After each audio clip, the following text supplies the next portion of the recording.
بسم الله الرحمن الرحيم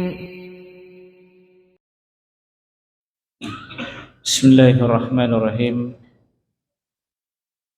Assalamualaikum warahmatullahi wabarakatuh.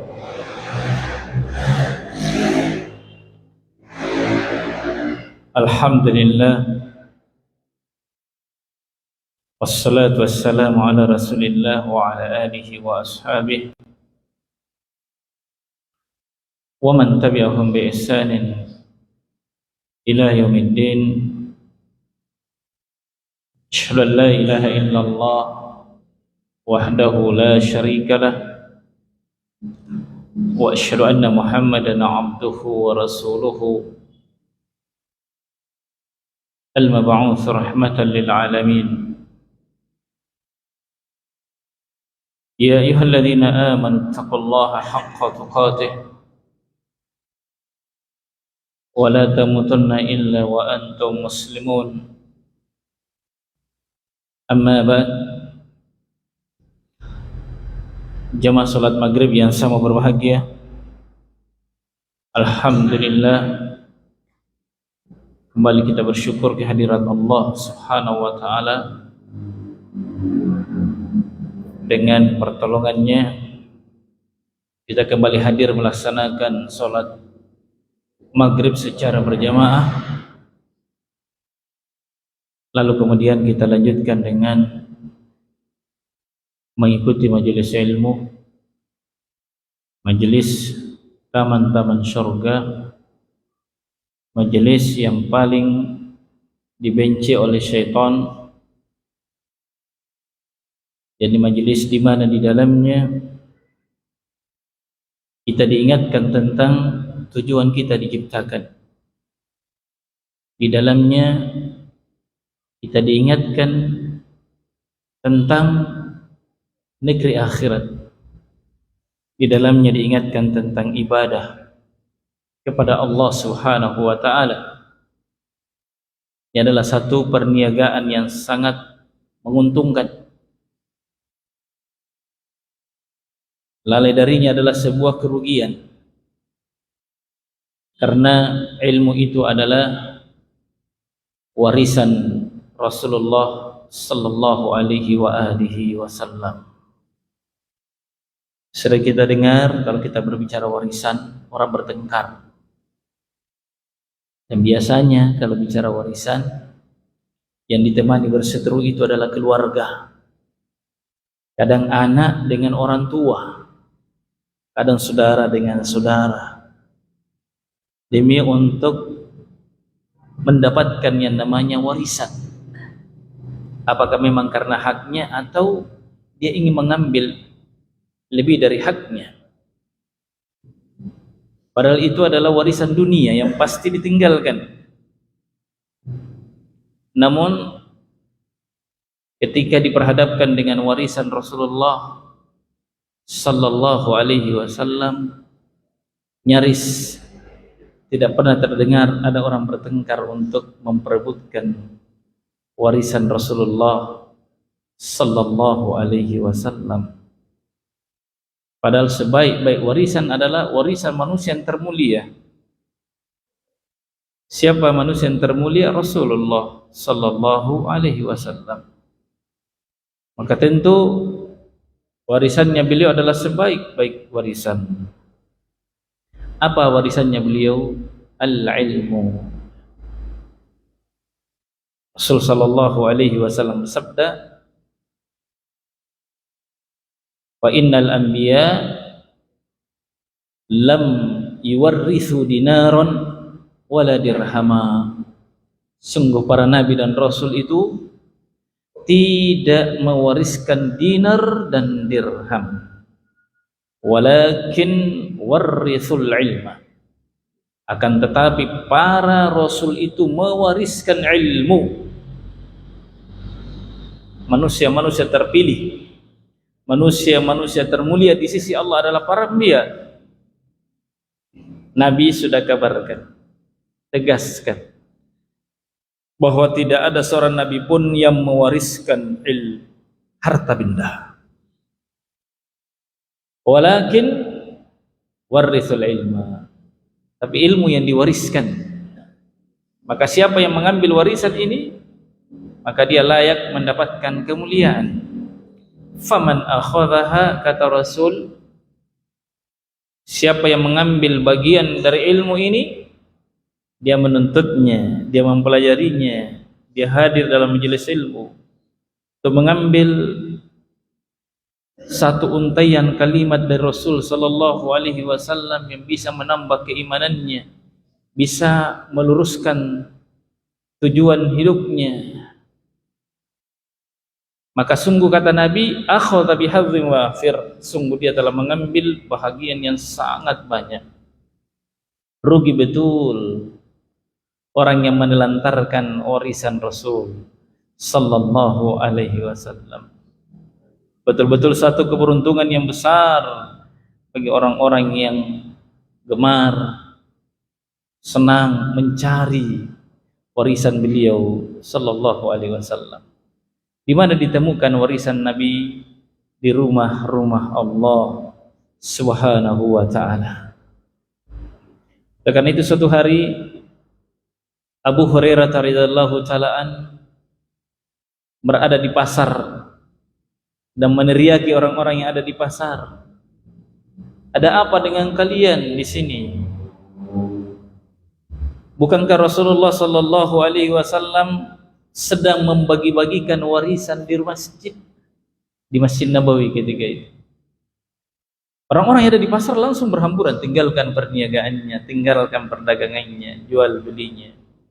Mereka menuju segera ke masjid.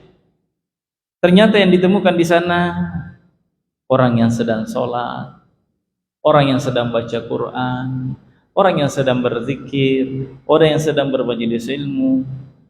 Lalu mereka semua kembali kepada Abu Hurairah. "Ada apa dengan kamu, wahai Abu Hurairah? Katanya Rasul membagi-bagikan warisan. Terus apa yang kalian jumpai?" "Kami jumpai orang-orang sedang sholat, orang sedang mengaji, orang sedang berdoa, sedang berzikir." Kata Abu Hurairah radhiyallahu taala, itulah warisan Rasulullah sallallahu alaihi wasallam. Warisan termulia, warisan yang kita bawa ke alam kubur. Warisan Rasul yang akan menjadi sebab keselamatan kita. Warisan Rasul yang menjadi cahaya di alam kubur. Warisan yang akan memperberat timbangan amalan kita, sehingga kita termasuk orang yang layak disebut sebagai orang yang beruntung. Faman saqulat mawazinuhu fahuwa fi 'ishatir radiyah.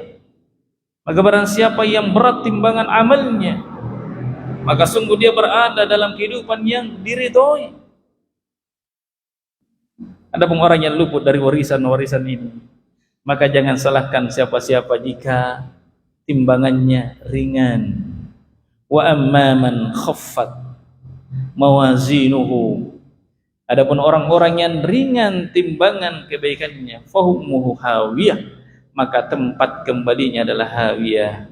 Ini neraka hawiyah. Saudaraku yang saya cintai karena Allah, sebab kita termasuk orang-orang yang beruntung yang senantiasa saling menasihati di jalan Allah, tawasaw bil haqq wa tawasaw bil marhamah, saling nasihat menasihati dalam kebenaran Islam ini, saling menasihati dengan ayat-ayat Allah, dengan sabda-sabda Rasulullah sallallahu alaihi wasallam, wa tawasaw bil marhamah, dan saling nasihat menasihati dalam kasih sayang. Barakallahu fiik. Sekalian, insyaallah taala pada malam ini kita akan lanjutkan kajian yang terputus. Belum nyambung dan mungkin malam ini kita lanjutkan. Ini termasuk warisan yang sangat dahsyat dan tidak boleh kita luput darinya. Pembahasan tentang salat, khususnya kiat-kiat meraih kehusyuan di dalamnya. Ini sangat penting untuk kita betul-betul renungkan. Modalnya kita ini, bekalnya kita, bekal yang paling diharapkan setelah dua kalimat syahadat adalah salat. Periksa baik-baik salatnya kita. Dan ini masuk dalam makna hadis hasibu anfusakum. Atau perkataan siapa? Umar bin Khattab. Hisab amal kalian. Hisab diri kalian, termasuk amal kalian, salatnya kalian. Jangan sekedar puas, kan saya sudah salat maghrib. Tapi renungkan tadi bagaimana salatnya tadi. Bagaimana khusyuknya. Bagaimana kehadiran hatinya kita. Ya kan? Betulkah salat yang kita kerjakan tadi menjadikan kita dekat kepada Allah, menjadikan jiwa kita ini semakin cinta kebaikan, menjadikan hati ini semakin tenang saja, kan begitu. Inti dari salat itu apa? Mengingat Allah. Wa aqimis salata li dzikri. Dan tegakkanlah salat wahai Muhammad untuk mengingat saya. Nah, apa buah dari zikir? Ala bi dzikrillahi tatmainnul qulub. Ketahuilah bahwa dengan zikir kepada Allah hatimu tenang. Sehingga dengan ketenangannya dia mencintai kebajikan. Dengan ketenangannya dia membenci keburukan. Jadilah nafsul mutmainnah. Jiwa yang tenang. Jiwa yang di dalamnya ada cahaya iman. Jiwa yang di dalamnya ada kebaikan-kebaikan. Dan melahirkan kebaikan. Itulah kehidupan seorang muslim. Atau jangan-jangan salat yang kita kerjakan tidak menghasilkan ketenangan. Yang ada justru keresahan, yang ada justru baru kita Allahu Akbar, yang terpikir kapan salamnya ini Pak Imam. Ini ciri nih. Ciri bahwa orang ini belum merasakan kelezatan dalam salatnya. Alamat yang sangat nampak. Baru 2 ayat sudah gelisah sekali. Tidak tenang dia. Kenapa lama sekali? Kalau nonton bola, lama sekali tidak terasa. Nonton sinetron, dia bilang kenapa cepat sekali, padahal hampir 1 jam di depan televisi. Tapi kalau dia sholat, maunya cepat selesai, ada masalah dengan hatinya. Kalau kita mencintai sholat, kita akan tenang di dalam sholat. Arihna ya Bilal bis sholat, kata Rasul. Wahai Bilal, istirahatkan kami dengan sholat. Jadi justru istirahatnya Nabi itu dalam sholat, rekreasinya Nabi itu dalam sholat. Subhanallah. Barakallahu fikum. Jadi penting untuk kembali kita mengulang-ulang pembahasan ini seraya ketika kita mendengarkan ya pemaparan seputar khusyuk dalam sholat, itu untuk konsumsi diri, bukan untuk ke orang. Kayaknya itu sianu enggak, bukan. Ke dirinya kita. Sambil kita cek, jangan-jangan saya tidak termasuk, jangan-jangan saya belum khusyuk. Termasuk siapa? Termasuk yang menyampaikan ini. Ya kan? Ya, kita menyampaikan ini karena dalam rangka saling berbagi faidah. Tapi siapa yang paling beruntung? Yang mengambil faidah itu dan mengamalkannya. Bukan yang sekedar menyampaikan. Tapi siapa yang mendengarkan ucapan-ucapan yang baik, yastami'unal qawla fayattabi'una ahsana. Lalu dia mengikuti yang terbaiknya. Dia mendengar dan dia ikuti. Itu pesan wahyu. Yastami'unal qawl, dia mendengarkan ucapan-ucapan, kemudian apa? Wayattabi'una ahsana. Mereka mengikuti yang terbaiknya. Yang mana itu yang terbaik? Yang sesuai dengan wahyu, petunjuk Allah dan Rasulnya sallallahu alaihi wa alihi wasallam. Sekali lagi berbicara tentang salat ini, Masya Allah. Ini kalau ibarat makanan, Pak, Bu, salat itu makanan pokok. Ya, makanan pokok itu salat. Ada orang yang makan lalu tidak mau makan lagi. Enggak mungkin. Selalu ingin makan. Terus ingin makan. Sampai kapan dia berhenti makan? Sampai dia mati. Kalau dia tidak mau makan, dia akan diimpus supaya dia makan. Ya kan? Dia sudah tidak makan, tidak mau makan, tidak tertarik makan, maka dokter akan pasangkan atau perawat akan pasang untuk impus untuk dia bisa makan. Saking dibutuhkannya oleh tubuh makanan itu. Ketahuilah bahwa khusyuk dalam sholat adalah makanannya jiwa. Ketenangannya, sumber kebahagiaannya. Barakallahu fiik. Sehingga dia menjadi lapang, dia menjadi luas. Barakallahu fiik. Maka Allah pun memuji orang yang sholat dengan khusyuk dan mencela, menghardik orang yang lalai dalam atau akan salatnya. Allah Subhanahu wa taala berfirman dalam surah Al-Mu'minun, qad aflahal mu'minun. Sungguh beruntung orang yang beriman. Ada yang tahu lanjutan ayatnya? Ada yang hafal ayat kedua? Silakan. Ya. Qad aflahal mu'minun alladzina hum fi salatihim khashi'un. Orang mukmin yang bagaimana? Yang beruntung. Ya kan? Dan di dasar keberuntungan harus beriman. Lalu setelah itu modalnya orang beriman, alladzina hum fi salatihim khashi'un. Orang-orang yang khusyuk dalam salatnya. Bukan sekedar salat, yang khusyuk dalam salat. Di ayat-ayat setelahnya Allah memuji dan memberikan balasan, janji balasan yang terbaik. Ulaika humul warithun. Mereka itulah orang-orang yang akan mewarisi. Siapa itu? Orang yang beriman dan khusyuk dalam salat. Apa yang diwarisi? Karena dia menerima warisan Nabi, ya kan? Berupa ilmu, berupa agama, berupa petunjuk, berupa ibadah-ibadah yang dituntunkan, maka Allah berikan dia warisan terbaik di akhirat. Apa itu? Alladzina yaritsunal firdaus.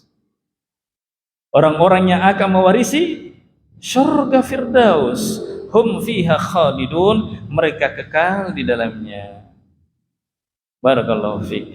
Itulah keberuntungan yang besar. Nah, kenapa khusyuk ini terus diulang dan diulang? Iya, karena seperti kita makan diulang dan diulang. Iya kan? Maka dia terus diulang dan dibahas. Karena bukan sekedar tahu. Bagaimana apa yang kita tahu ini dipaham. Bagaimana yang kita paham ini bisa kita rasakan. Bagaimana yang kita rasakan itu kita nikmati. Ya kan? Sehingga melahirkan ketenangan. Haqqul yakin. Tadinya baru ilmu yakin. Ya kan? Dari ilmu dia rasakan. Lahir makrifah pengenalan. Oh begitu ya. Begitu ya salat ya. Kalau tidak khusyuk dalam salat, dia hanya tahu tentang ilmu salat. Contoh kue. Apa kue misalnya? Atau mungkin diperlihatkan satu jenis buah. Mungkin setelah kita diperkenalkan nama buah ini, ya mungkin kita sudah tahu namanya, tapi kita belum tahu hakikatnya. Kenapa? Belum dirasakan. Kan seperti itu. Orang yang merasakan khusyuk dalam sholat tidak mau berhenti sholat biar dilarang. Lebih baik dia mati daripada tidak sholat. Sampai sebagian salaf mengatakan sekiranya tidak ada sholat malam di malam hari dan tidak ada puasa di siang hari, saya tidak betah tinggal di dunia ini. Saya sudah tidak senang, saya tidak tenang dan tidak suka tinggal di dunia sekiranya tidak ada sholat. Kenapa bisa seperti ini bahasanya? Karena betul-betul mereka merasakan kelapangan jiwa, ketenangan hati. Seseorang yang sudah merasakan sesuatu yang dia butuhkan, betul-betul dia nikmati, maka dia tidak bisa berpisah dengan sesuatu yang dia suka itu. Maka nikmatilah sholat itu, supaya kita senang dengan sholat, suka dengan sholat. Barakallahu fiik. Maka bisa dikatakan bahwa semua yang Allah wajibkan itu yang paling kita butuhkan. Karena Allah sayang kita, maka dia wajibkan perkara yang paling urgent, perkara yang paling pokok, perkara yang paling kita butuhkan, perkara yang paling menyelamatkan, maka dia wajibkan atas kita. Bukan sekadar wajib. Allah tidak butuh dengan kita, Pak, Bu, ya. Ditetapkan ini wajib, ini haram, bukan untuk Allah. Karena Allah sayang kita. Allah suka kita kalau baik. Allah senang jika kita selamat. Ini loh jalan selamat. Khusyuk dalam sholat. Baik. Rasul sallallahu alaihi wasallam bersabda dalam hadis riwayat At-Tabrani dengan sanad yang hasan, juga bisa lihat dalam Sahih At-Targhib wa Tarhib dari sahabat Abu Darda radhiyallahu ta'ala an Rasulullah sallallahu alaihi wasallam bersabda, awwalu syai'in yurfa'u min hadhihi al-ummah al-khusyu'. Ilmu atau perkara yang paling pertama diangkat dari umat ini apa itu? Al-khusyu'. Dihilangkan kehusyuan. Padahal khusyuk ini rohnya salat. Tapi khusyuk dalam salat itu ruhnya. Tampaknya menjadi gersang. Nah, khusyuk itu Nabi terangkan, Nabi kabarkan ilmu pertama, perkara pertama yang hilang dari umat ini khusyuknya, kehusyuan, bukan sekedar dalam salat. Karena yang namanya khusyuk itu mesti ada pada setiap ibadah. Kehadiran hati, kerendahannya di hadapan Rabb-nya, merasa hina di hadapannya, kemuliaan hanya miliknya, ya kan? Kesadaran bahwa dia adalah hamba yang sangat butuh kepada Allah, seorang hamba yang betul-betul sangat menginginkan kebaikan Rabb-nya. Itu khusyuk jamaah. Sehingga betul-betul gerakan-gerakan dalam salatnya dia bukan gerakan-gerakan hampa saja, gerakan-gerakan yang penuh dengan makna, gerakan-gerakan yang disertai dengan kesadaran, gerakan-gerakan yang disertai dengan ma'rifah, gerakan-gerakan yang disertai dengan ihsan. Apa itu ihsan? Nabi ditanya oleh Jibril alaihi salatu wassalam, maka Nabi jawab, al-ihsan, ihsan itu adalah an ta'budallaha ka'annaka tarahu. Engkau menyembahnya seolah-olah melihatnya. Menyembah bukan sekedar salat semua, apalagi salat. Kalau ada orang salat, nyata-nyata sudah dia berhadapan dengan Allah, karena salat bisa bermakna silah, hubungannya hamba dengan Rabb-nya. Ya kan? Dia tidak bisa menghadirkan kehusyuan dalam salat, bagaimana dengan ibadah yang lainnya? Kalau dalam salat saja dia tidak bisa menghadirkan sifat ihsan, bagaimana dengan ibadah yang lainnya? Dari sini kita memulai. Dari sini kita setar, dari sini kita belajar, dari sini kita berlatih, dari sini kita berjihad. Ini tidak akan lahir tanpa mujahadah. Kehusyuan bukan perkara yang ringan. Dia butuh latihan. Dilatih. Dia butuh kerja keras. Ini emas, Pak. Khusyuk itu Masya Allah, sesuatu yang sangat istimewa, sesuatu yang sangat mahal, sesuatu yang sangat bernilai tinggi. Adakah sesuatu yang bernilai tinggi bisa didapat dengan cara yang sederhana? Tidak.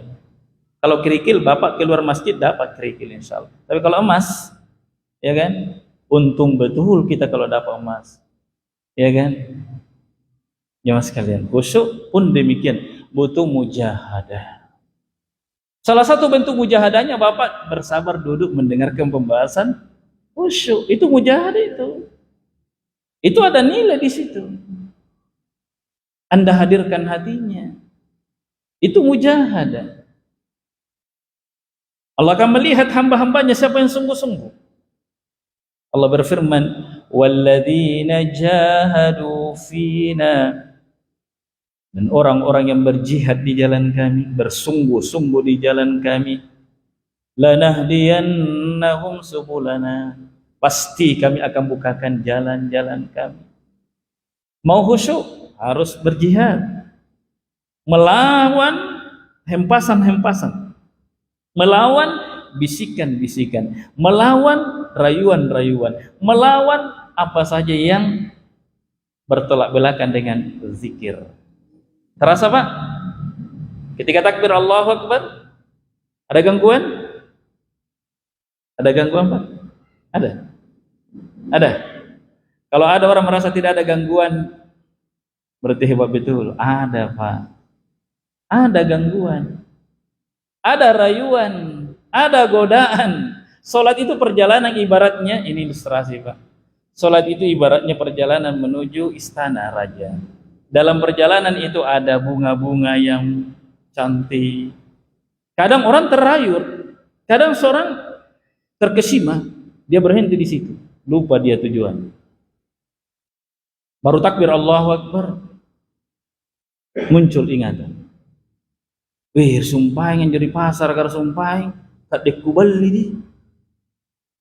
Muncul penjual kambing, muncul kambingnya, penjual ikan, muncul ikannya, ya kan? Semuanya muncul, macam-macam muncul. Apa yang paling mendominasi hati itu yang muncul. Itu sekaligus salat itu luar biasa. Allah ingin menampakkan hakikat diri kita. Siapa yang ingin tahu hakikat dirinya salat? Apa yang paling dia sukai, apa yang paling menyibukkan hatinya, itu yang muncul. Oh, ini kadar saya ternyata di sini. Jadi salat itu adalah barometer seseorang mengenal dirinya. Oh, saya ternyata masih di sini. Astagfirullah. Makanya setelah salam, assalamualaikum warahmatullah, assalamualaikum warahmatullah, apa kita baca? Apa kita katakan alhamdulillah atau Allahu akbar? Apa dibaca? Astagfirullah. Ternyata apa yang begini saya. Rendah betul kadarnya saya. Ya Mas Kejat. Jadi siapa yang ingin mengenal dirinya salat, oh saya masih rendah ya. Masih lebih banyak luputnya daripada ingatnya. Padahal Allah berfirman wa aqimis salata li dzikri. Tegakkan salat wahai Muhammad untuk mengingat saya. Oh, ini perintah kepada siapa ini? Termasuk kepada Nabi Musa alaihissalatu wassalam ketika dipanggil ke lembah tua, lembah yang suci. Lalu Allah memperkenalkan dirinya. Innani anallah la ilaha illa ana. Tidak ada sembahan yang hak kecuali saya, wahai Musa. Nah, innani anallah, sesungguhnya saya adalah Allah. Ini dahsyat salat ini, Pak. Tidak akan khusyuk orang yang tidak mengenal siapa yang dia sembah. Semakin bagus pengenalannya tentang zat yang dia sembah, maka semakin mudah dia menggapai kehusyuan. Makanya ilmu pertama yang Allah ajarkan kepada Musa, sebelum diajari dia salat, sebelum Allah ajari dia kehusyuan dalam salat, Allah ajari dulu ilmu yang paling besar. Apa itu? Innani anallah. Sesungguhnya saya ini adalah Allah. La ilaha illa ana. Tidak ada sembahan yang hak kecuali saya. Fa'buduni. Setelah lahir ma'rifah pengenalan, baru kemudian datang perintah. Fa'buduni, sembah saya. Dan bentuk penyembahan ubudiyah yang paling hebat, wa aqimis shalah, maka tegakkanlah salat. Untuk apa? Lidzikri, untuk ingat saya. Saudaraku, berapa persen kita ingatnya dalam salat? Ayo kita rasakan diri kita. Salat maghrib tadi coba Pak. Sekiranya mau dihitung-hitung, ada kalkulator atau ada secara otomatis, langsung dilihat, ih, 1% tadi salat gua. Wih, 2% ji. Coba ada no otomatis itu na tahu gitu keadaan hati tak langsung muncul. Kamu tadi 0,1% ternyata khususnya. Dan hitungan-hitungan seperti ini Nabi jauh-jauh hari sudah bilang. Ini bukan istilah saya, Pak. Persentase bukan dari istilah saya, istilah Nabi SAW. Mari kita dengarkan sama-sama. Ya, sebuah hadis yang diriwayatkan oleh Ammar bin Yasir. Maksudnya dari sahabat Ammar bin Yasir radhiyallahu an, ia mendengar Rasulullah sallallahu alaihi wasallam bersabda, innar rajula,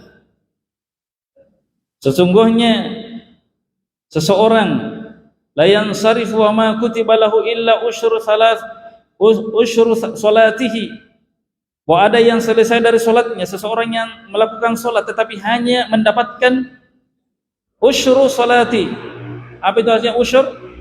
1/10. Nabi bilang, dari salat yang dia kerjakan, dia hanya dapat nilai 1/10. Nah, 1/10. Kemudian kata Nabi, tus'uha, sumunuha, subu'uha, sudusuha, khumusuha, rubu'uha, sulusuha, nisfuha. Sampai-sampai dibagi detail betul oleh Nabi sallallahu alaihi wasallam. 1/10, 1/9, 1/8, 1/7, 1/6, 1/5, 1/4, 1/3, 1/2. Dan Nabi tidak sebutkan full. Karena tidak ada yang full. Ya kan? Ada yang full, Pak? Maka bohong besar itu kalau ada orang mengatakan, saya kalau sholat pakai tidak ada di dunia. Sudah fana fillah katanya. Sudah fana dalam kebakauan Allah. Sudah hilang semua yang ada, tinggal Allah. Biar saya tidak ada nih. Weh, bohong ini orang. Enggak begitu maksudnya fana fillah. Fana fillah itu betul-betul Allah tujuannya. Kepentingannya adalah kepentingan Allah. Kebutuhannya adalah apa yang Allah cintai. Tujuannya hanya dia. Dia mencintai apa yang Allah cintai. Dia membenci apa yang dia benci. Gerak dan diamnya karena Allah. Itu yang dimaksud dengan fana fillah. Bukan lupa segalanya, bukan menyatu dengan Rabbnya, bukan, salah besar, keliru. Seperti itu jemaah. Nah, Rasul saja sallallahu alaihi wasallam terganggu dalam salat. Kiat-kiat dalam salat penting sekali. Karena ada juga orang yang keliru dalam cara menggapai khusyuk dalam sholat. Misal ya, katanya supaya khusyuk dalam sholat pejamkan mata. Betulkah? Enggak. Biar Anda pejamkan mata karena yang khusyuk itu di hati. Ya sekalian. Biar dipejamkan mata. Dan justru petunjuk Rasul tidak dipejamkan mata. Dibuka matanya. Hanya saja jangan terlalu banyak gangguan-gangguan. Rasul sallallahu alaihi wasallam pernah sholat di hadapan tirai yang bergambar. Seusai sholat, Nabi sampaikan kepada Aisyah bahwa ini mengganggu saya. Suruh ganti. Ya, itu artinya apa? Bahwa Nabi terganggu dalam sholat. Ya, dan ini menunjukkan pula bahwa Nabi terbuka. Nabi melihat. Nabi tidak tutup mata dalam sholatnya. Baik, jemaah saya hormati dan saya muliakan. Dari sini kita bisa mengambil pelajaran bahwa pembahasan tentang khusyuk ini adalah pembahasan yang sangat kita butuhkan. Baik, kita langsung masuk di kiat-kiatnya. Kiat yang pertama jemaah, kiat agar khusyuk. Nah, mengenal Allah dengan mengenal nama dan sifatnya, juga mengenal uluhiyah dan rububiyahnya. Ini yang pertama. Kalau ingin khusyuk, kenali zat yang kita sembah. Contoh Pak, contoh saja. Tiba-tiba ada orang ketuk pintu rumah kita. Ternyata ada seorang yang beri salam dan izin masuk rumah. Mungkin saja kita izinkan masuk. Kenapa? Karena dia tamu. Dan kita tidak kenal siapa dia. Anggaplah kita tidak kenal bahwa yang datang ini adalah seorang pejabat misalnya. Anggaplah ceritanya kita belum pernah ketemu Pak Sudirman. Pak Sudirman ya namanya gubernur kita ya. Sudirman, nggak salah ya. Sudirman ST. Orang Lapri, Bone. Anggaplah kita tidak pernah jumpa dengan beliau. Dia datang ke rumah kita. Tapi kita tidak tahu bahwa dia gubernur. Bagaimana cara kita menyikapinya? Biasa-biasa saja. Biasa kan? Biasa saja. Kenapa? Karena kita tidak mengenalnya. Tiba-tiba samping rumah mengatakan, Pak Gubernur itu, kira-kira bagaimana sikapnya kita? Hah? Langsung bagaimana? Langsung merasa malu, langsung merasa bersalah, langsung kasat kusuk, macam-macam sudah. Karena sudah ada tambahan ilmu, ternyata orang yang di hadapan saya ini adalah gubernur. Sikap jiwanya kita langsung semuanya berubah. Karena adanya informasi, adanya pengenalan tentang siapa yang kita ajak bicara, siapa yang sedang berdiri di hadapan saya ini. Nah, Sekiranya kita memahami bahwa dalam sholat kita sedang berhadapan dengan Rabbul Alamin. Tapi kenapa begitu sangat merasa kita agungkan Pak Gubernur itu? Ya karena kita tahu dia gubernurnya kita, dia yang memimpin kita, dia yang bisa membantu urusan-urusannya kita, dan berbagai macam alasan-alasan. Kenapa tidak pernah kita terfikir bahwa saya sholat, harus perbaiki pelayanan saya dalam sholat, harus khusyuknya dipermantap dalam sholat, karena saya sedang berhadapan dengan Rabb yang seluruh urusan saya ada di tangannya. Seluruh kebutuhan saya ada di sisinya. Hanya dia yang mampu memberikan apa yang saya harapkan, apa yang saya butuhkan. Hanya dia yang bisa mencegah, menolak apa saja yang bisa merusak saya di dunia dan di akhirat. Lalu kenapa kita tidak hadirkan hati? Ini teorinya seperti itu, semestinya. Logis tidak, Pak? Logis tidak kalau kita mengagungkan Allah? Logis? Logis, Pak. Layak tidak kita khusyuk di hadapan Allah? Merasa rendah di hadapannya, merasa butuh kepadanya, merasa hina di hadapannya? Layak, wajar, dan wajib. Bukan sekedar boleh, layak, wajib. Jemaah sekalian, karena hamba yang tidak merendahkan dirinya dan menghinakan dirinya di hadapan Rabb-nya, maka adalah hamba yang tidak mengenal dirinya. Perhatikan bagi gerakan-gerakan sholat, di dalamnya ada pengenalan tentang Rabb. Bersedekapnya, di dalam sholat kita tidak boleh menengok ke kanan dan ke kiri, karena kita sedang berhadapan dengannya. Layaknya orang yang sedang berbicara, Pak. Bagaimana pendapat tak kalau ada orang yang kita temani bicara lalu dia tengok kanan, tengok kiri? Bapak sudi nggak berlama-lama dengan dia? Sudi, Pak? Mungkin. Sekali-sekali tengok-tengok ke kanan, ke kiri sambil dia bicara, atap. Sekali-sekali buka HP-nya lagi, cari-cari. Ini juga kita kadang begitu ya. Sudah datang tamunya, sibuk dengan HP-nya. Tamu juga begitu, tonji juga, sama semua. Aduh, ya. Etika mulai bergeser. Nyata-nyata pergi bertamu, bukan pergi bertamu, pergi nonton HP di rumahnya orang. Saya juga begitu kadang, ini kayaknya perlu disadari ini. Ya. Ini orang sholat, Pak, datang sholat dia bertamu kepada Allah, Pak. Tabi. Paham itu? Saat kita cuci, sedang berwudu, ya kan? Mensucikan zahirnya kita, ya kan? Zahirnya saja, Pak, wajib kita bersihkan. Kalau ada orang sholat tidak berwudu, Pak, gimana? Sholat tidak? Sah tidak? Tidak sah. Batinnya kita juga perlu dibersihkan dengan taubat, dengan pengenalan, dengan ilmu, dengan kerendahan hati di hadapannya. Karena kesombongan adalah najis. Najisnya hati. Paham, Pak? Orang tertimpa najis masuk sholat, sholatnya sah atau tidak? Itu belum seberapa dengan najisnya kesombongan. Orang yang sombong, Pak, dia masuk dalam sholat dalam keadaan membawa sifat ini, tanda kutip batal sholatnya. Bukan batal dalam artian secara syar'i, bukan. Tapi justru dia semakin jauh dari Allah Subhanahu wa ta'ala. Kenapa? Dia tidak kenal dirinya. Subhanallah. Jadi sholat itu Pak kembali ke fitrah, Pak. Sholat itu gerakan-gerakan sholat itu gerakan-gerakan fitrah. Bacaan-bacaan sholat adalah bacaan-bacaan fitrah. Kembali kepada akad kita dengan Rabbul Alamin. Alastu bi rabbikum? Qalu bala syahidana. Allah, hanya dia maha besar, saya kecil, semua kecil, ya kan?